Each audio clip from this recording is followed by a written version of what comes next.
Bonsoir, bienvenue à vous en direct, votre émission pour aller plus loin ce soir sur un sujet qui nous concerne tous, la santé au cœur de la campagne présidentielle. Les candidats ont détaillé leurs propositions et présenté leur vision dans ce domaine où les attentes des Français sont importantes. Alors sur ce thème, le débat est à suivre avec de nombreux invités en notre compagnie. À 2 mois de la présidentielle, peut-être un candidat supplémentaire. Dès demain, François Bayrou va dévoiler ses intentions. Repartira-t-il en campagne? En tous les cas, son choix pèsera au moment où les sondages indiquent de nouvelles dynamiques, notamment en faveur de François Fillon et au détriment d'Emmanuel Macron. Sur cette situation, ce paysage, le match des idées opposera tout à l'heure Yves Derey, journaliste, éditeur, à François Dorcival, éditorialiste à Valeurs Actuelles.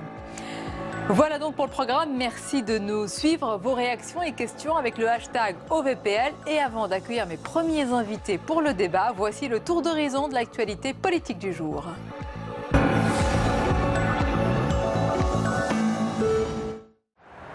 Les 360 000 canards d'élevage encore vivants dans les Landes vont être abattus pour tenter d'éradiquer l'épidémie de grippe aviaire. La zone d'abattage sera étendue autour des foyers de l'épidémie qui n'est toujours pas circonscrite. C'est un nouveau coup dur pour les producteurs du département, premier producteur de foie gras avec un quart de la production française. On se donne 15 jours pour dépeupler et abattre des canards dans la zone, je l'ai dit, Ouest-Land. Ça, c'est le premier point, qui a été discuté bien sûr, et avec un objectif. Alors je le dis avec toutes les précautions d'usage, mais qui doit nous permettre une remise en production, parce que c'est ça qui est attendu par les professionnels, fin mai. En France, c'est une conséquence inattendue du voyage officiel de Bernard Cazeneuve en Chine. Le déplacement du Premier ministre décale exceptionnellement le Conseil des ministres prévu demain à vendredi, et avec lui la signature du décret qui lance le dépôt des parrainages pour l'élection présidentielle. Les maires ne devraient ainsi recevoir les formulaires que lundi ou mardi, un retard de plusieurs jours dans une période déjà courte et qui pénalise particulièrement les petits candidats comme Nathalie Arthaud, Jacques Cheminade ou encore Philippe Poutou. La date limite du dépôt des signatures est fixée au 17 mars. Alain Juppé. Le maire de Bordeaux, candidat malheureux à la primaire de la droite, prend la parole sur son blog pour la première fois depuis le début de l'affaire Pénélope Fillon. Il insiste sur la nécessité de prendre en compte les attentes de tous les électeurs de la droite et du centre, y compris ceux qui lui ont fait confiance à la primaire. Une manière de reprendre la main après la visite de François Fillon à Nicolas Sarkozy et au moment où les juppéistes se réunissent près de l'Assemblée nationale. Les deux anciens finalistes de la primaire de droite doivent se rencontrer demain. Nicolas Sarkozy. L'ancien président de la République semble avoir définitivement tourné la page de la politique. Nicolas Sarkozy a rejoint le conseil d'administration de l'hôtelier Accor Hôtel. L'ex-chef de l'État a été coopté en tant qu'administrateur indépendant et va présider un comité de stratégie internationale. Débat. La chaîne TF1 organisera le 20 mars un débat entre les 5 principaux candidats à l'élection présidentielle. La chaîne recevra Marine Le Pen, Jean-Luc Mélenchon, François Fillon, Benoît Hamon et Emmanuel Macron. Une première en France. Le service public ne sera pas lui en reste puisque un débat sera organisé réunissant tous les candidats à 3 jours du premier tour. Marine Le Pen. Marine Le Pen, la candidate du Front National, a refusé de porter un voile pour rencontrer le grand mufti à Beyrouth au 3e jour de sa visite au Liban. Résultat à l'image, Marine Le Pen tourne les talons dès qu'on lui propose un tissu blanc avant de pénétrer dans les bureaux de l'instance religieuse sunnite. Résultat, elle repart faisant mine d'ignorer cette obligation dont son équipe aurait pourtant été informée avant la visite, d'après un communiqué du porte-parole du grand mufti.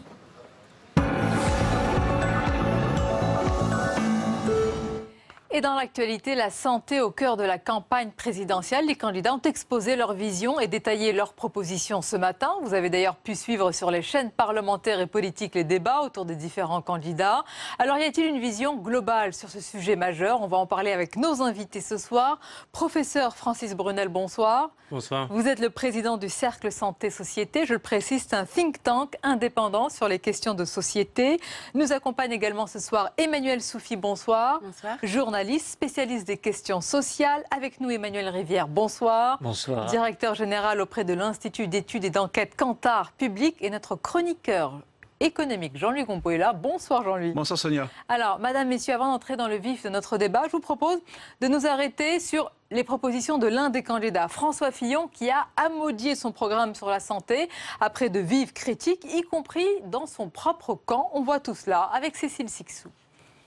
Oubliez les propositions qui fâchent. Sur son programme santé, François Fillon a mis de l'eau dans son vin. Il ne compte plus, comme il l'avait proposé lors des débats de la primaire de la droite, distinguer les remboursements entre les petits risques de santé payés par les mutuelles et les grands par la sécurité sociale. Il n'est pas de question de toucher à l'assurance maladie, et encore moins de la privatiser, ni même de baisser son taux d'intervention. C'est en rendant plus lisible la couverture par l'assurance maladie obligatoire des dépenses de santé qu'on rendra aussi plus juste les remboursements des soins pour les Français. Changement de programme, le candidat de la droite et du centre propose désormais la mise en place d'une consultation gratuite de prévention tous les 2 ans pour tous les Français. Il compte également mettre en place une agence de garantie de la couverture des dépenses de santé. Enfin, parmi ces mesures phares, le remboursement à 100% des lunettes pour enfants, mais aussi celui des prothèses auditives et dentaires. Voilà, on va détailler évidemment ce soir les propositions et surtout les visions des différents candidats, dont François Fillon. Mais d'abord, une question générale. Professeur Brunel, comment est perçue l'évolution de notre système de santé ces dernières années par les Français? Comment est-ce qu'ils perçoivent l'évolution? Alors je crois que vous touchez là la question essentielle, c'est-à-dire que la médecine d'il y a 30 ans n'a rien à voir avec la médecine d'aujourd'hui. Pour des tas de raisons. Premièrement, pas seulement parce que, vous savez, c'est la bouteille à l'encre de dire il y a un vieillissement de la population, une augmentation des maladies chroniques. Le sujet n'est pas seulement là. Le sujet est sur un changement complet de mode d'exercice. Aujourd'hui, la médecine a fait des progrès considérables. Et à 30 ans, je suis radiologue. À part ça, il y a 30 ans, il n'y avait pas d'échographie, il n'y avait pas de scanner, il n'y avait pas d'IRM, il n'y avait pas de génétique, il n'y avait pas de diagnostic de médecine personnalisée. Et aujourd'hui, on a besoin de s'occuper de tout ça. Donc la médecine générale, on vient d'interroger justement dans le think tank un médecin généraliste qui s'est installé dans une zone soi-disant déserte, qui s'est installé dans une maison de santé pluridisciplinaire. Il fait de la médecine générale moderne, il est devenu gériatre, il s'occupe aussi des maladies liées au vieillissement. Donc la médecine a considérablement changé. Et aujourd'hui, la plupart des institutionnels nous proposent des solutions pour la médecine d'il y a 30 ans. Il y a une chose qui semble acquise, est-ce que vous êtes d'accord? C'est encore un tour de table général. Emmanuel Soufi, c'est le besoin de faire évoluer notre système de santé. On a l'impression qu'on a vraiment pris conscience que le statu quo n'est plus possible, qu'il faut des réformes. Après, on verra où est-ce qu'on place le curseur de ces réformes. Oui, c'est certain. On voit que ça fonctionne pas forcément bien, que c'est un système qui reste malgré tout encore inégalitaire. Hein. La santé, vu les progrès technologiques, coûte cher. Tous les Français n'ont pas accès à la santé.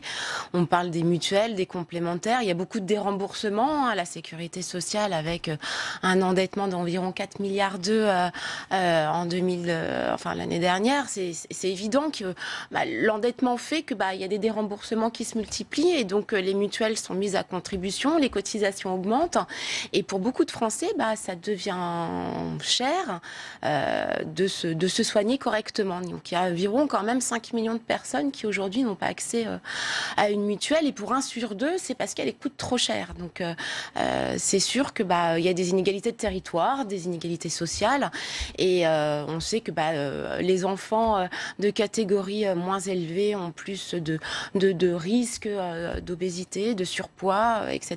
Donc voilà, tout ce système demande à être refondu et comme vous le disiez, avec des recettes qui ne sont pas forcément très innovantes. On a toujours ce débat privatisation versus plus étatisation, même si François Fillon a mis de l'eau dans son vin. Hein, il parle plus de laisser la sécurité sociale débitrice de tous ces gros risques et donc renvoyer au privé la gestion des petits risques, mais qui bout à bout peuvent être, une fois accumulés, être assez importants. Donc il y a toujours ce débat-là et on a un petit peu de mal à en sortir aujourd'hui et permettre un peu aux gens d'avoir accès aux soins près de chez eux et de qualité. Donc les attentes sont très fortes. Emmanuel Rivière, je suppose c'est ce que vous observez évidemment dans les différentes enquêtes et études. Et apparemment, d'après ce qu'on entend pour le moment, eh bien, ce qui est proposé, tout candidat confondu, c'est peut-être pas à la hauteur des attentes et de ce qui est espéré en ce moment.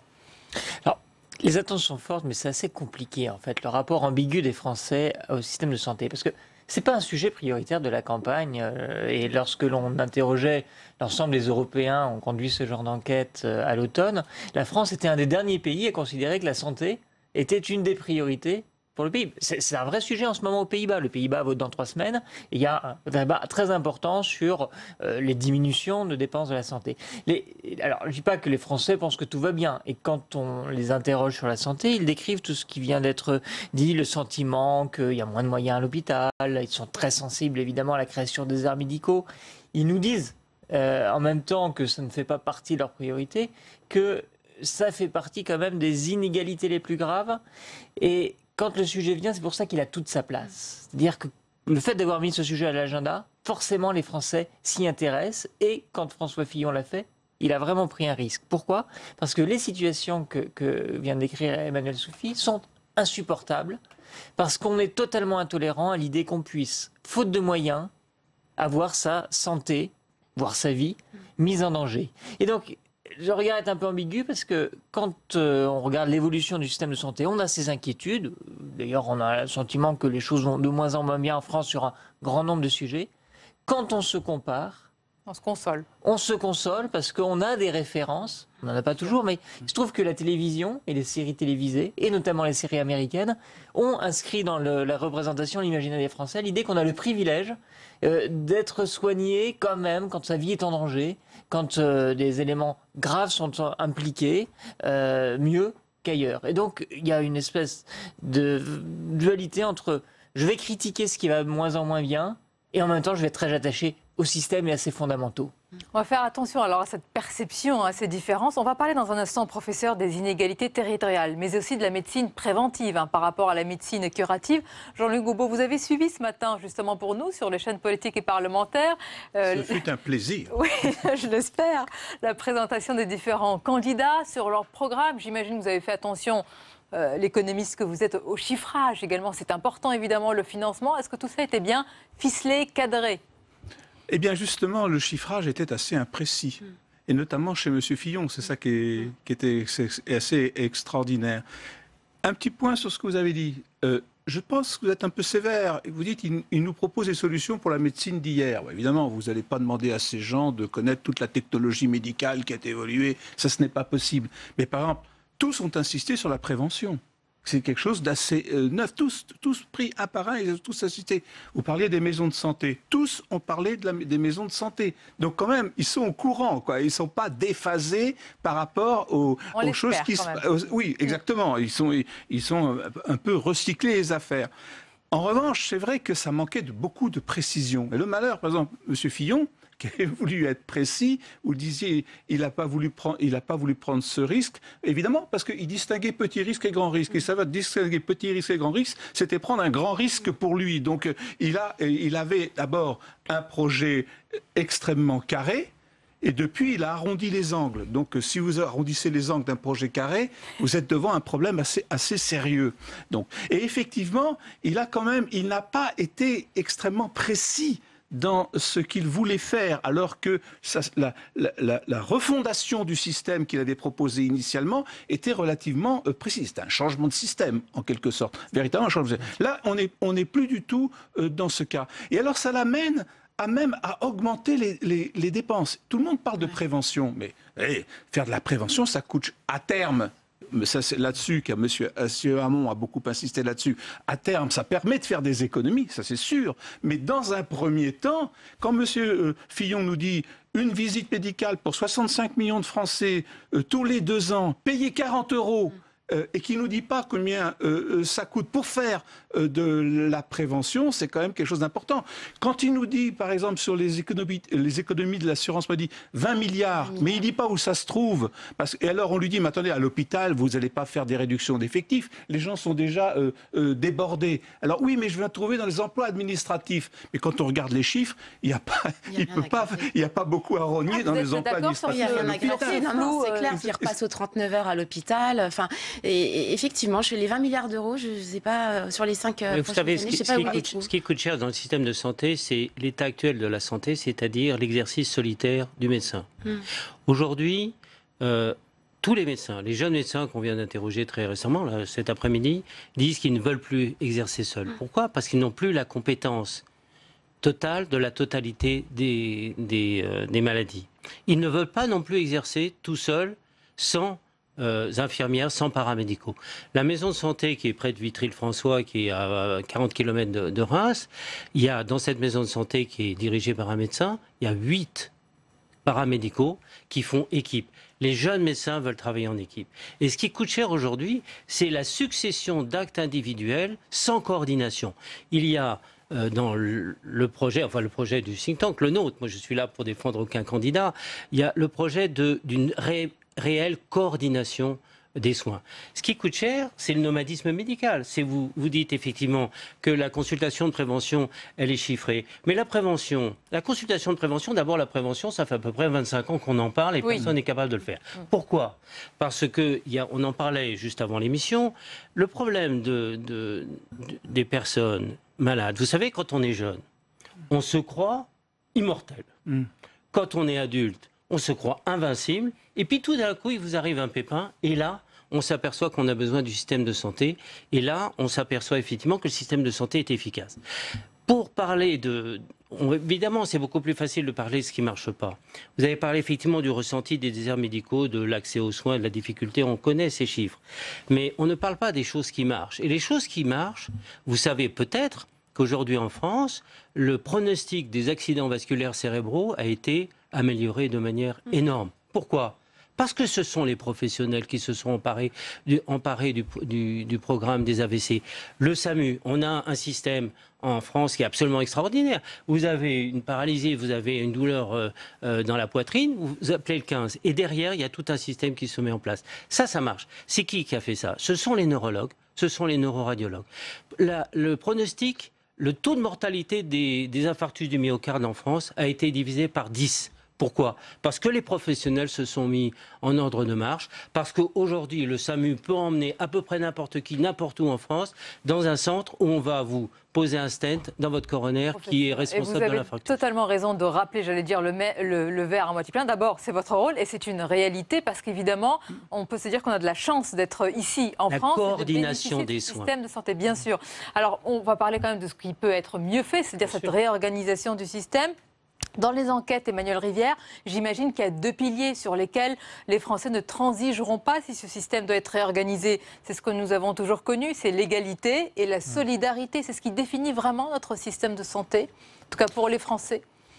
Oui, et d'ailleurs c'est un pilier qui est beaucoup plus solide et beaucoup moins attaqué que les autres piliers de la sécurité sociale. Il y a des interrogations sur l'indemnisation chômage qu'on serait prêt à voir réformer. Il y a eu un assentiment à renoncer à l'universalisme des allocations familiales. En revanche, sur la santé, c'est un principe, et je crois que la formule « la santé n'a pas de prix » reste celle qui est très très prisée. Et alors ensuite, savoir comment ce prix est apporté. Et là, c'est vrai que là, il y a une vraie question qui a été insuffisamment, me semble-t-il, traitée ce matin dans les propositions. C'est que sur la question du prix, les gens ont l'impression qu'il y a des gaspillages chez les autres. Ce qui rend les choses très très compliquées. Et c'est pour ça qu'il y a, du point de vue de l'opinion et des patients et des citoyens, qui sont les mêmes. Un rôle essentiel des médecins. C'est-à-dire que quand un politique leur dira c'est comme ça qu'il faut faire, ils auront un doute. Si des médecins leur disent voilà la bonne filière pour être mieux soignés dans des meilleures conditions et dans une économie globale qui sera satisfaisante, ils y croiront. Et les médecins, et en particulier les médecins de ville, ont toujours joué un rôle très important dans l'acceptabilité ou non des réformes de l'assurance maladie, du système de santé et du système de soins. Emmanuelle Sophie, je vais vous laisser réagir. Vous êtes d'accord sur ces deux aspects finalement structurants dans notre système de santé? Mais la solidarité, c'est le socle du modèle social français. Donc que ce soit en termes d'emploi, d'assurance chômage et de la retraite ou en termes de santé, ça c'est évident. C'est-à-dire que on cotise. Et quelque part, on sait que tout ça, ça part dans une caisse commune et on veut pouvoir, à un moment donné, bénéficier du retour de ces cotisations. Donc, remettre ça en cause, c'est un fondamental qui est extrêmement important et il faudra énormément de pédagogie pour celui ou celle qui osera s'attaquer à ça. Et d'ailleurs, la preuve, personne ne le fait. Et c'est peut-être pas ça, d'ailleurs. L'enjeu du débat, il n'est pas là. Vouloir casser la Sécu, je pense que déjà, il n'y a aucun candidat qui y pense, à part Marine Le Pen, qui pense réserver davantage le bénéfice de l'assurance maladie aux Français pure souche, mais sinon aucun des candidats aujourd'hui remet ce socle. Il a été question, je crois, mais c'est un des candidats, c'est Nicolas Dupont-Aignan qui a évoqué, puisque vous parlez de solidarité, de la suppression de l'AME, c'est l'aide. Alors l'AME, c'est quelque chose de très différent. Voilà, l'aide médicale. Voilà, l'aide aux étrangers. Qu'est-ce que vous en pensez? Je voulais avoir votre avis. Est-ce que ce serait vraiment une rupture dans notre tradition? Alors le problème, c'est que c'est symbolique quand même. C'est vrai, alors Monsieur Fillon, lui, il a dit il faut mieux contrôler. Non, il veut la supprimer et la remplacer par un autre type d'aide. Mais qui est aussi plus contrôlée, il a dit. C'est surtout là-dessus qu'il s'est fondé. Alors que M. Dupont-Aignan, il est carrément pour la... On est sur 800 millions d'euros. C'est rien. Enfin, voilà, sur un système de santé qui en pèse 180-190 milliards. Donc on est quand même là. Donc on est dans un pur symbole. Alors vous évoquiez tout à l'heure, Sonia, sur l'idée de l'égalité, les soins. Il y a eu tout. Ce qui m'a frappé dans le débat, c'est qu'il n'y avait pas d'opposition frontale.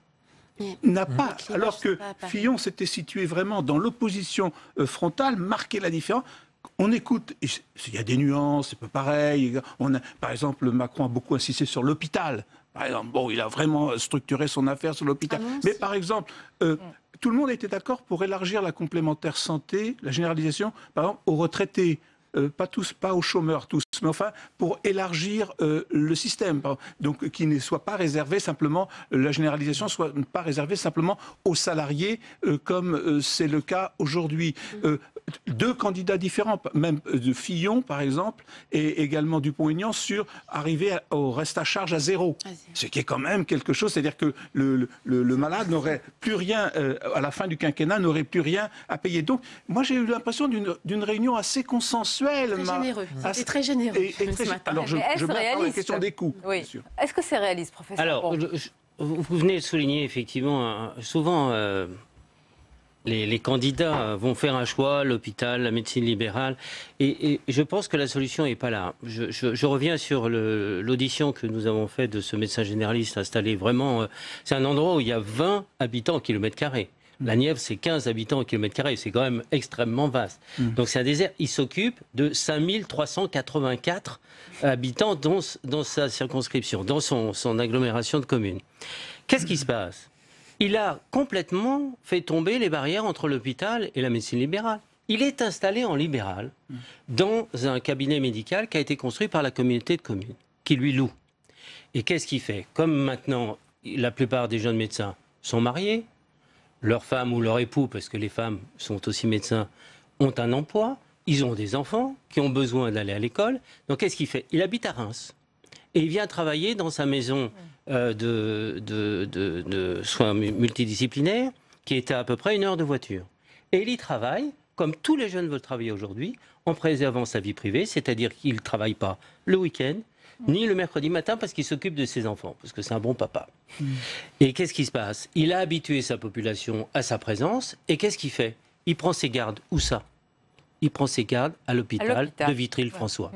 Donc si vous voulez, les ruptures, il ne faut pas considérer le système de santé comme l'hôpital d'un côté, les paramédicaux de l'autre, les médecins de l'autre, les spécialistes de l'autre, les généralistes de l'autre. C'est une équipe pluridisciplinaire qui doit prendre en charge de manière globale les patients sur tout le territoire. Et c'est ce qui est en train de se faire. Si on laissait les acteurs locaux Et là, moi, je suis, vous le savez, aussi élu local. Je suis maire adjoint dans une ville de la banlieue sud. Si on laissait faire les acteurs locaux, les élus locaux qui demandent qu'une chose, c'est qu'il y ait des médecins, effectivement, qui s'installent dans leur communauté de communes, ça marcherait pas si mal que ça. Vous êtes en train de nous dire que ceux qui ont cette vision un peu compartimentée et donc un peu rigide, ce sont les candidats qui ont cette vision globale. Il y a 30 ans. Il y a 30 ans. Un système en silo, complètement isolé. Alors, je vais vous faire réagir à différentes propositions concrètes qui nous concernent tous, qui ont été évoquées aujourd'hui. Je voudrais d'abord qu'on écoute les réactions de deux candidats, Benoît Hamon et Emmanuel Macron, qui ont réagi au changement qui a été évoqué et dont vous avez parlé dans le programme de François Fillon. On les écoute, c'était ce matin sur notre antenne. Parfois, on dit que vous n'avez pas de programme, mais on peut le recopier. Ce qui est... C'est vrai que c'est une campagne électorale. Je salue le changement de pied, il est remarquable. Il y a eu, je ne sais pas si la grâce va toucher en quelques jours, mais entre le déremboursement et maintenant cela, c'est assez notable. C'est important sur ce sujet, Emmanuel Rivière, parce qu'on va noter forcément, on fait très attention, tout se cristallise à 2 mois de la présidentielle. Est-ce qu'il y a eu vraiment un changement profond, important dans le programme de François Fillon, Rappelons quand même qu'il avait proposé de focaliser l'assurance maladie, je le dis sous votre contrôle, sur les gros risques, comme les affections de longue durée. Mais voilà, ce mardi matin, changement, puisque la distinction entre petits et gros risques ne fait plus partie du programme de François Fillon. Est-ce que dans ce domaine-là, vous estimez que c'est un changement profond ? Il y a un certain nombre de partisans de François Fillon qui ont tenté d'expliquer qu'il n'y avait pas eu tant de changements que ça. Ils ont eu un peu de mal. En tout cas, du point de vue des électeurs, ils ont entendu effectivement au mois de décembre qu'il y aurait des remboursements, qu'il y aurait une partie des risques qui ne seraient pas pris en charge. Ils ont peut-être eu tort, mais en tout cas, c'est ce qu'ils ont entendu et c'est effectivement pas ce qui a été présenté ce matin. Par l'assurance maladie, mais par les mutuelles. Oui, mais du coup, d'accord, mais c'est important parce que. Mais c'est très important souvent, de penser ce que les Français entendent dans ces cas-là. D'accord. Ils entendent, en gros, vous allez devoir payer plus. Ou être moins protégés. Ils ont cette méfiance à l'égard de tout ce qui va concerner la question notamment des déremboursements. C'est un mot qu'on a beaucoup entendu à chaque fois qu'il y a eu des politiques de déremboursement qui paraissaient pas toujours très compréhensibles et très lisibles. Et alors le pire, c'était quand on parlait de déremboursement partiel, parce que pour les gens, ça ne faisait absolument pas sens. Soit le médicament était efficace, soit il n'était pas efficace, mais voilà. Et donc là, il y a quelque chose qui a été présenté qui effectivement fait plus consensus, mais encore une fois, qui est plus acceptable, parce qu'on explique, on va chercher dans l'organisation, la prévention, les filières, des économies, mais je pense que beaucoup d'auditeurs, téléspectateurs se sont dit, alors dans ce cas ça va, on ne nous demandera pas de faire des sacrifices. Et toute la question est là en fait, c'est est-ce que la question des déficits et de la dette en fait, puisque les déficits se sont améliorés, de la dette de l'assurance maladie peut être résolue sans qu'il y ait des sacrifices de la part des Français ou des efforts particuliers. C'est toute la question et il y a assez peu de place pour accepter des sacrifices parce qu'on pense que c'est chez les autres que le mal se fait. Le niveau d'acceptation, il est toujours faible quand ça nous concerne, Emmanuel Souffier. Oui, et puis là, dans le contexte politique, ils ne pouvaient pas non plus demander encore plus d'efforts aux Français avec l'histoire qu'on connaît, le Fillon-Gate, etc. C'est-à-dire que voilà, tout ça est arrivé.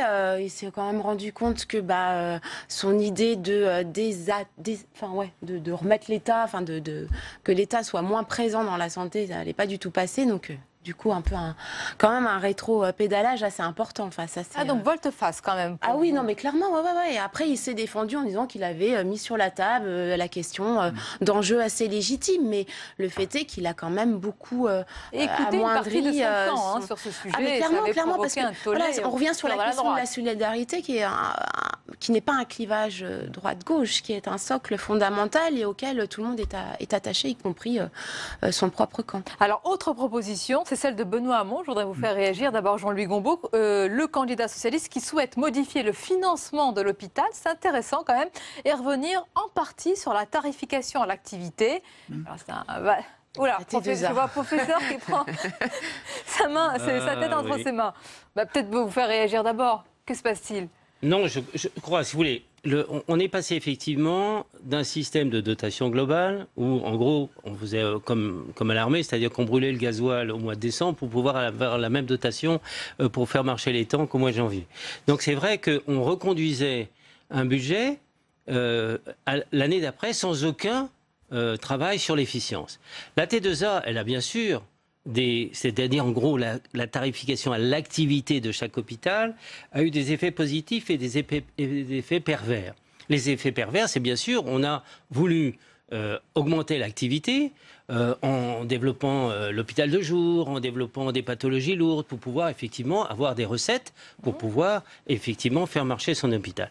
Mais il y a eu des effets tout à fait favorables, c'est que tout d'un coup, les médecins, les acteurs, les médecins qui étaient à l'hôpital qui pensaient que, vous l'avez dit, la santé n'a pas de prix.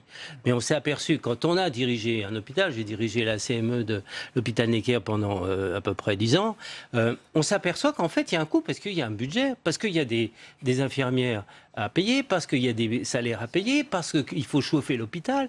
Et tout d'un coup, on s'est aperçu que si on travaille sur l'activité, c'est-à-dire en fait l'efficience, c'est-à-dire la quantité de travail fourni par le personnel, on améliore aussi la qualité. Donc il faut faire très très attention quand on touche au mode de financement des individus, parce que les individus, vous savez, il y a des gens formidables, mais il y a aussi des gens qui aiment bien les niches. Comme partout, oui. Jean-Luc Gombault, on voit bien en tous les cas la complexité de ce sujet. Voilà. Réorganiser, oui. Des réformes, oui. Mais ça dépend où, comment, quelle efficience. C'est un véritable casse-tête. Quand on lit le sondage de ce matin et qu'on demande aux gens mais quelle réforme il faut faire, on dit il faut réorganiser le système. Est-ce qu'ils connaissent le système? Il faut réorganiser le système. C'est d'une complexité inouïe. Alors on parle beaucoup de l'hôpital, mais c'est important. Macron a beaucoup insisté sur l'hôpital. C'est plus de 50% de la dépense globale. Donc effectivement, là, il y a... Et comme ce sont des entreprises aussi, et donc là, on se dit on va y avoir pas mal d'économies. Mais alors, Macron rajoute, je vais mettre 5 milliards sur l'hôpital. Alors là, déjà, hop, il y a tout de suite, dès qu'on parle, on s'aperçoit qu'il y a un manque d'argent. Donc il va mettre 5 milliards. Il va les trouver où les 5 ? Je ne dis pas qu'il ne faut pas les mettre, ce n'est pas mon sujet. Hein. Mais je veux dire, à chaque fois, à chaque candidat, vous avez une dépense qui est greffée. Et je répète, même sur celle de François Fillon. L'évolution de François Fillon, vous avez remarqué, depuis son discours de la Villette, il évolue beaucoup. Il a évolué sur les retraites, par exemple, notamment sur la revalorisation des petites pensions, sur les pensions de reversion. Là, maintenant, il adoucit son affaire. C'est peut-être pas par hasard qu'il est passé, paraît-il, ce matin, talonné par Macron. devant Macron. C'est évident. Autre proposition concrète, là encore un tour de table, c'est Emmanuel Macron, puisqu'on parle de lui, qui veut rembourser à 100% l'optique, le dentaire. Alors là, ça concerne beaucoup de monde. Une couverture à 100% de ses soins à l'horizon 2022. Emmanuel, Sophie, c'est vraiment là, on est vraiment dans une mesure ambitieuse. C'est 7 milliards. Voilà, à peu près, ça fait sur les restes à charge, sur les bout à bout. Voilà, 7 milliards de plus. 7 milliards de plus. On parle même de 14 plutôt, le bout à bout du reste à charge. D'ailleurs, on attend encore un chiffrage. Les deux yeux, les deux oreilles aussi, parce qu'il y a les appareils auditifs également qu'il offre. Et François Fillon a fait la même proposition, ce qui lui a valu d'ailleurs une attaque copier-coller d'Emmanuel Macron. Pour les moins de 16 ans. Il a dit... Sur les lunettes. Oui, sur les lunettes, pour les moins de 16 ans. Ah bon, je n'ai pas noté ça.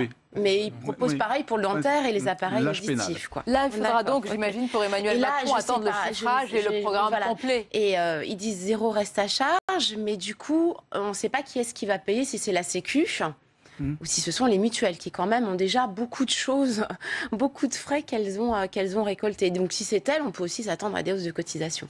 Enfin, ce que vous ne payez pas d'un côté, généralement on le repaye de l'autre. Emmanuel Rivière, on connaît l'expression quand il y a un flou, mais là c'est une meute de loups là. Oui, c'était des proposition très emblématique, parce qu'effectivement, quand les gens évoquent ce qui coûte cher dans la santé, c'est souvent l'optique et les soins dentaires. Donc, quand les gens évoquent ce qu'ils ont du mal à se payer quand il y a un reste à charge important, ou parce qu'ils n'ont pas de mutuelle, ou parce que leur mutuelle ne prend pas en charge à la hauteur de leurs espérances, c'est sur l'optique et puis sur les soins dentaires.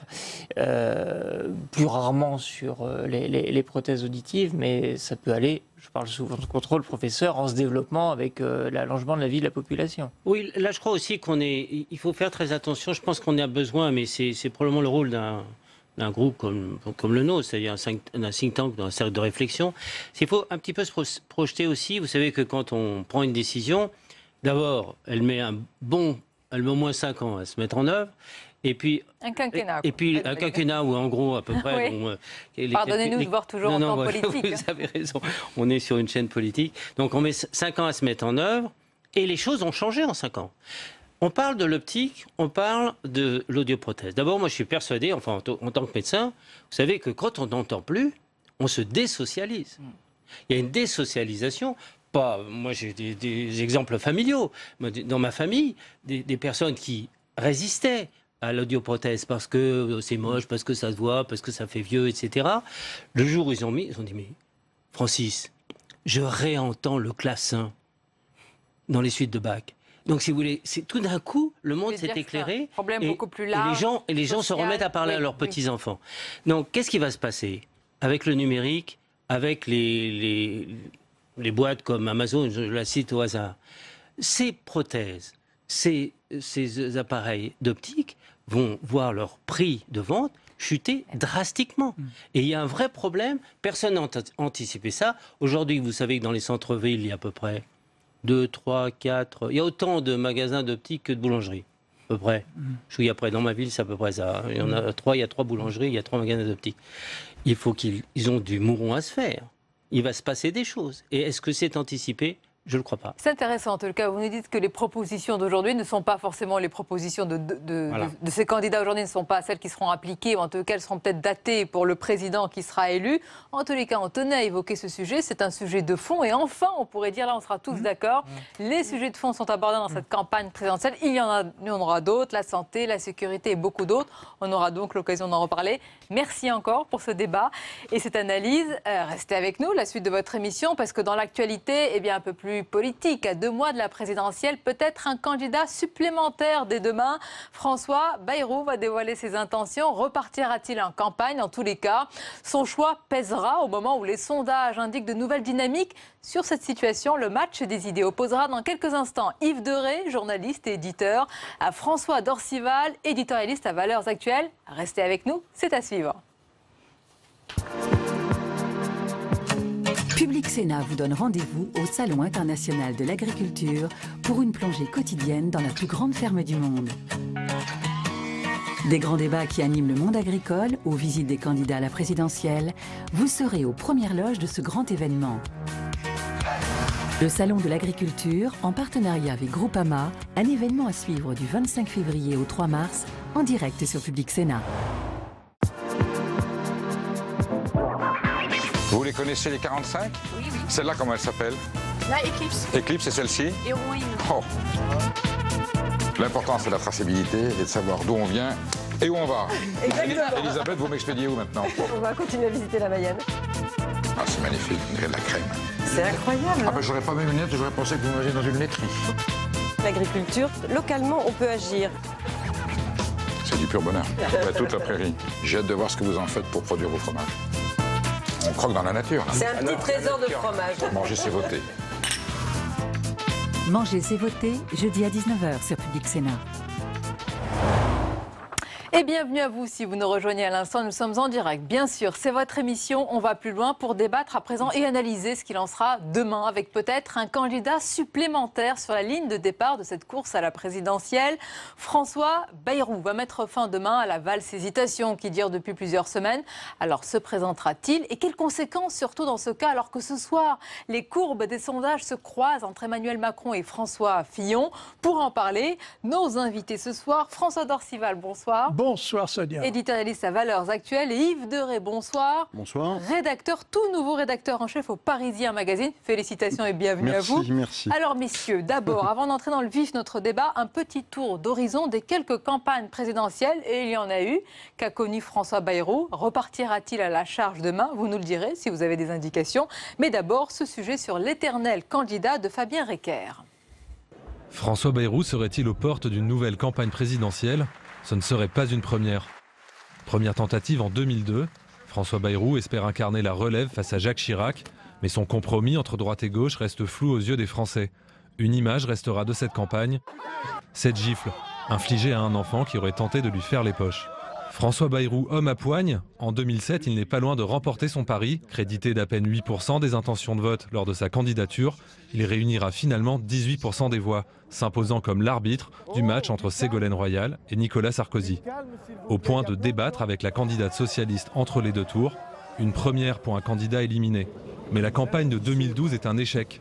Avec un maigre score de 9% derrière Jean-Luc Mélenchon, il n'est plus le troisième homme de l'élection. François Bayrou appelle à voter François Hollande et se pose en procureur du sarkozysme. Demain, le maire de Pau frappera peut-être à la porte d'une nouvelle aventure présidentielle. Alors justement, demain, Yves Derey, est-ce que c'est la fin d'un vrai faux suspense ou d'un vrai suspense ?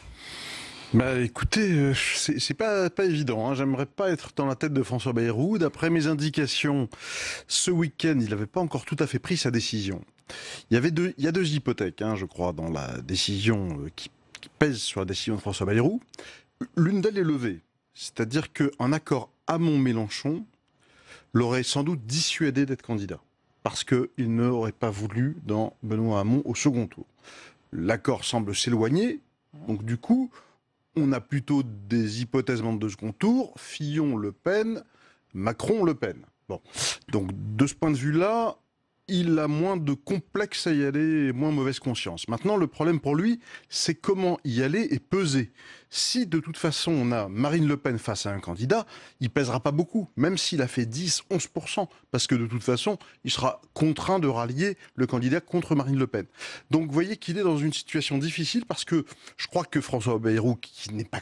certes, qui est parfois un peu illuminé dans ses candidatures successives, mais qui n'est pas complètement idiot, pense qu'il ne sera plus président de la République. Et donc maintenant, sa seule obsession, c'est comment peser et comment, surtout, reformer un groupe à l'Assemblée nationale, alors qu'il a pris l'UDF avec 120 députés et qu'aujourd'hui, il n'y a plus de groupe à l'Assemblée.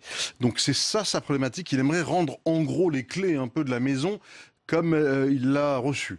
Et donc, quelle est la meilleure stratégie? C'est là-dessus qu'il mouline jusqu'à ce soir et demain. Oui. Et François Dorceval, c'est une vraie question. Pour certains qui seraient tentés de se moquer de savoir s'il est candidat ou pas, pas du tout. C'est important parce qu'il va peser de l'or. Ces 6%, 10 ou peut-être 11% vont être déterminants dans cette campagne si incertaine. Oui, bien sûr. Mais on l'a déjà vu avec lui. En 2007, dans le sujet que vous avez rappelé il y a un instant, en 2007, il était en gros favorable à Ségolène Royal. C'est Nicolas Sarkozy qui a été élu. En 2012, il a voté François Hollande. C'est François Hollande qui a été élu. Très bien. Un échec, un succès. Mais le succès en question, c'est-à-dire l'élection de François Hollande, a été suivi par quoi le concernant? Par rien du tout, puisqu'il n'est même pas député aujourd'hui. Il est maire de Pau depuis 2014. Et quand on regarde les choses sur une longue période, il y a 20 ans qu'il n'est plus ministre. 20 ans. Il va avoir 66 ans au mois de mai prochain. Et donc, la question qui est posée devant lui, qui lui est posée, c'est qu'est-ce que je vais devenir désormais? Et c'est ça qui évidemment, trotte dans sa tête depuis quelque temps. Il avait choisi Juppé. Juppé a été écarté. Il ne voulait pas de Fillon.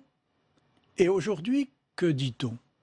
Au fond, quand on regarde bien les sondages d'intention de vote, on voit que c'est plutôt à Macron qu'il prend quand même un certain nombre de voix. Et c'est normal, puisque les deux se battent sur le même terrain.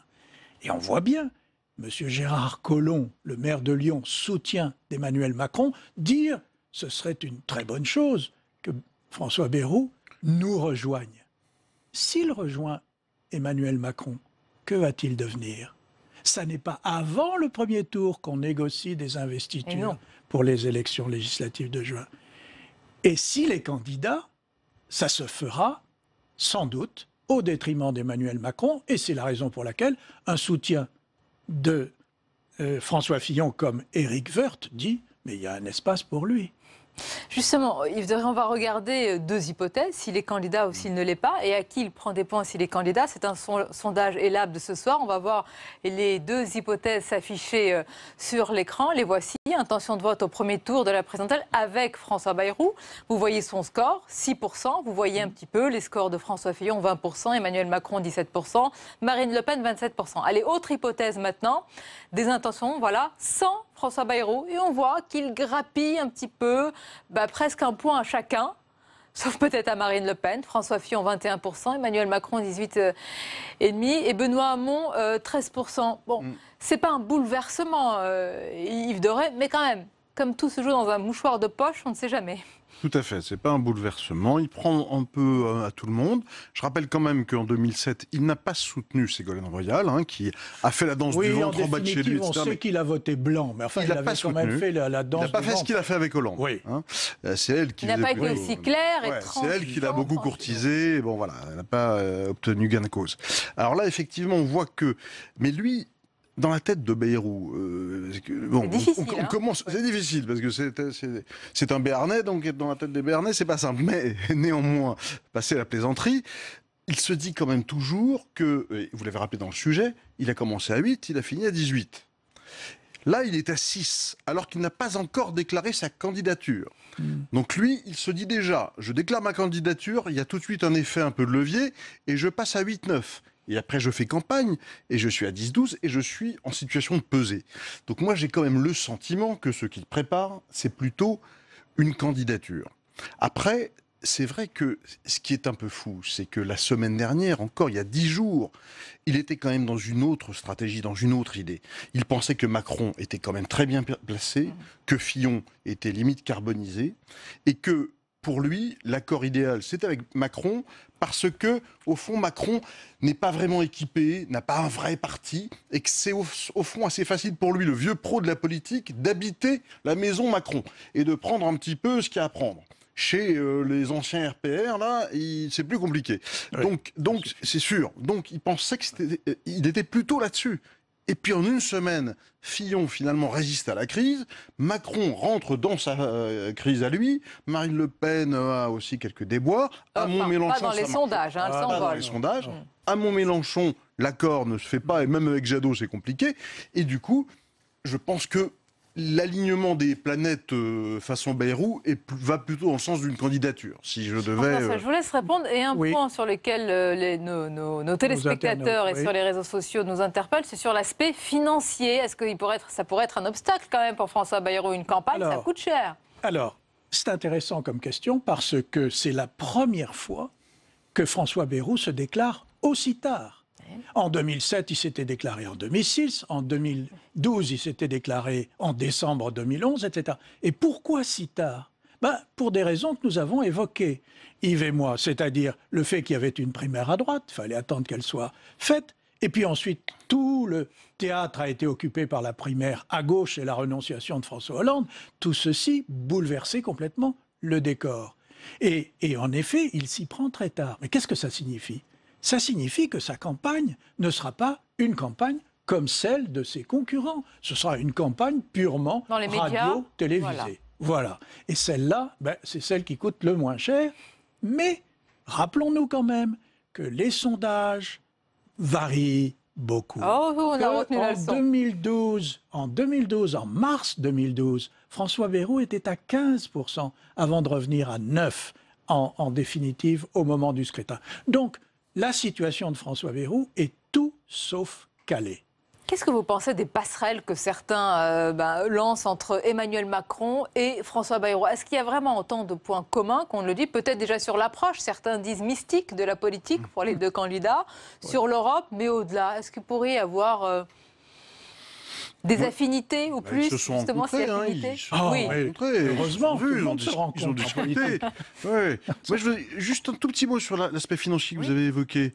Je crois que l'aspect financier est important dans la décision de François Bayrou, non pas qu'il ait un effet dissuasif, mais au contraire. Bayrou, aujourd'hui, c'est quoi? C'est un petit parti qui s'appelle le Modem, et qui est une petite entreprise, et dont l'objectif est de propulser François Bayrou sur orbite présidentielle. Le Modem, ça sert quasiment qu'à ça.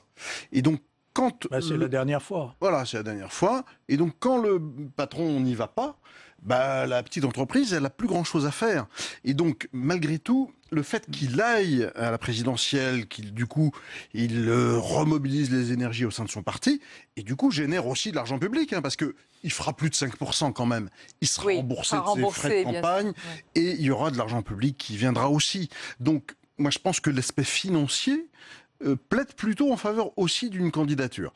Maintenant, sur la relation avec Macron, de ce que j'ai pu comprendre en discutant un petit peu avec les proches, il éprouve quand même un certain mépris pour un garçon qui n'a pas beaucoup d'expérience, qui est assez mal entouré, qui dit un peu n'importe quoi, bref, qui n'a pas vraiment le niveau, quoi. Et c'est aussi pour ça, peut-être, que ça le tente, qu'il se dit, voilà, avec lui, j'aurai toute ma place, il a besoin de quelqu'un comme moi. Ce qui est sûr, c'est que s'il se rallie, il disparaît. C'est vrai.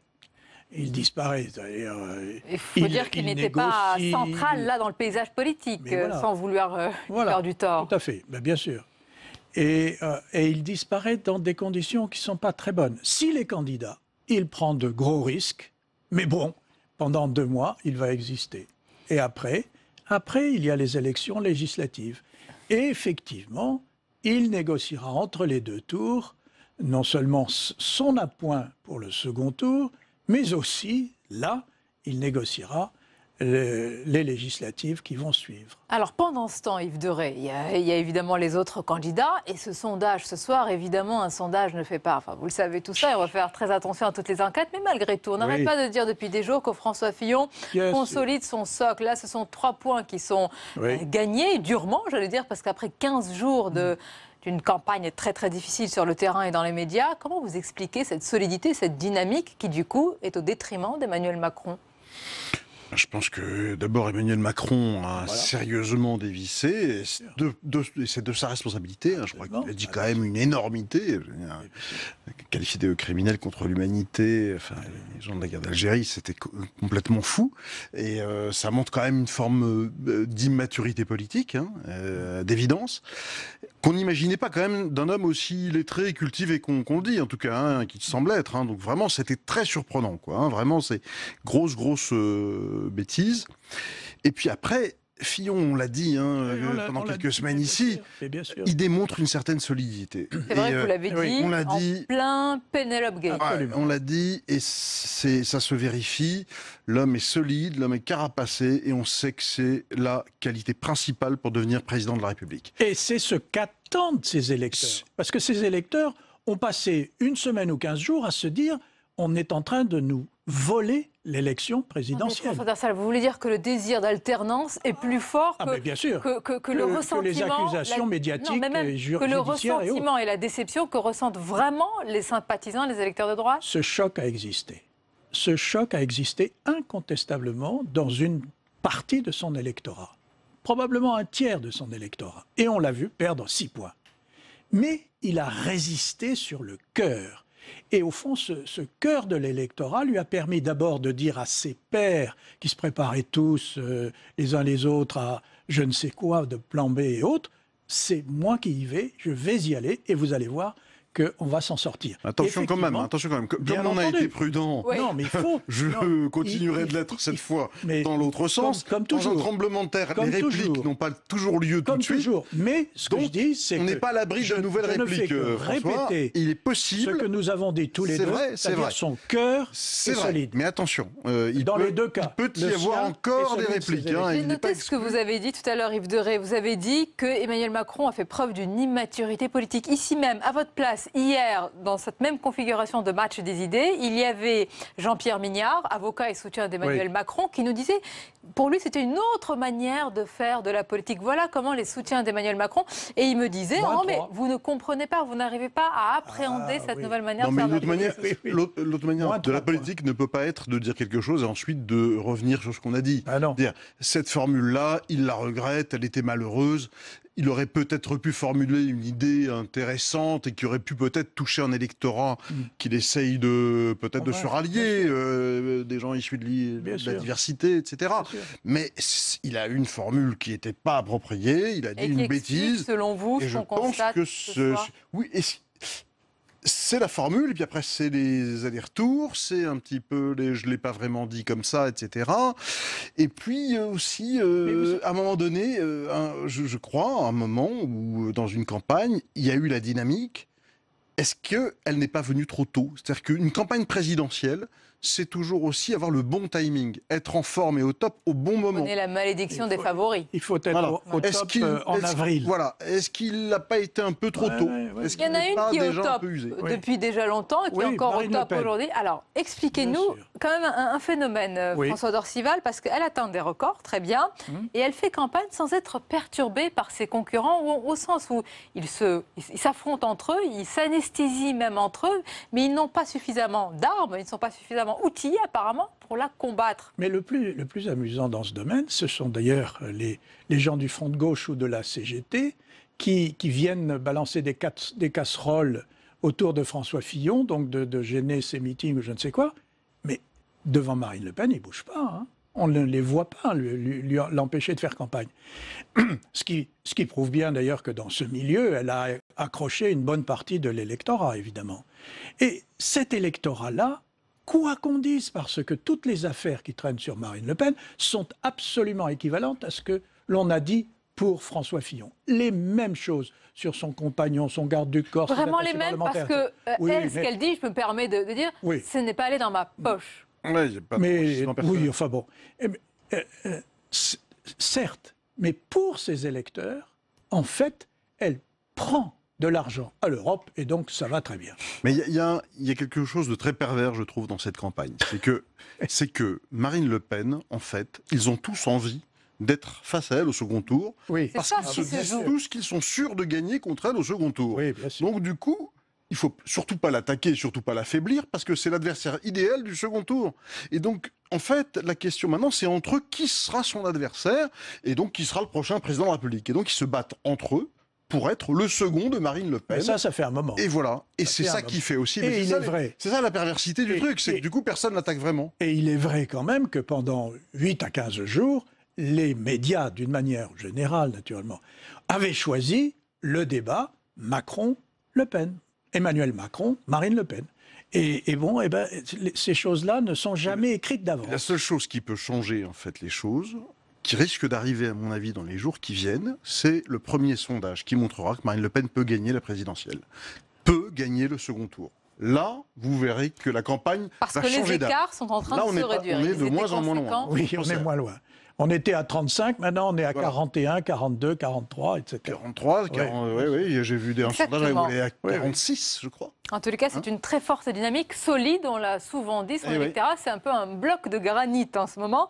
Alors, François Dorcival, Yves Derré, on va découvrir ensemble, si vous le voulez bien, la revue de presse. Ce sont les quotidiens de mode, si vous voulez, vous réagissez. On les découvre ensemble. D'abord, le Figaro, djihadiste, la politique de déradicalisation en échec. Et c'est un rapport sénatorial sur le désendoctrinement des individus embrigadés par les islamistes qui constatent l'échec patent des politiques publiques menées depuis 3 ans.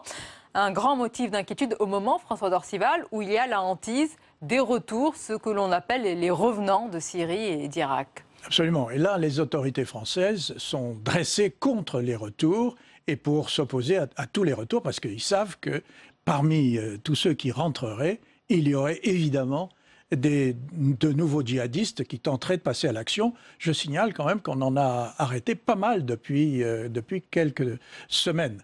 Et donc, oui, tout ça est extrêmement dangereux. La déradicalisation, bon, on a tenté cette expérience, mais malheureusement, effectivement, l'échec est patent et c'est ça qu'on est obligé de constater aujourd'hui. Que fera-t-on demain ? Que fera-t-on demain ? Libération à présent qui publie un témoignage exclusif de Jamel Dib. C'est un homme de 34 ans, lui aussi violemment agressé par des policiers à Aulnay-sous-Bois, presque au même endroit que Théo. Donc, autre témoignage à découvrir dans votre quotidien Libération. Les Échos, la sortie de l'euro, les effets désastreux du projet Front National. Bien voilà, Yves Derré, voilà un angle d'attaque dont on ne parle quasiment plus aujourd'hui. Oui, parce que d'ailleurs Marine Le Pen est devenue assez modérée dans sa manière d'aborder cette question aussi. Donc elle a compris quand même qu'il fallait des amortisseurs sur le sujet, que ça effrayait une partie de son électorat même, plutôt âgé, les retraites, etc. Oui. Donc elle est assez prudente et pour une fois la campagne se polarise sur la question de santé pour l'instant. C'est le sujet qui émerge. Pour le moment. Voilà. Quand on viendra sur ce sujet-là, il est possible qu'elle soit en difficulté. Merci pour votre analyse, messieurs. On arrive à la fin de cette émission. Merci à vous de votre fidélité. Comme tous les mardis à suivre, c'est l'émission L'épreuve de vérité, présentée par Michel Grossior. Son invité, c'est Éric Woerth. Quant à nous, on se retrouve avec plaisir demain, 22h. Belle fin de soirée à vous.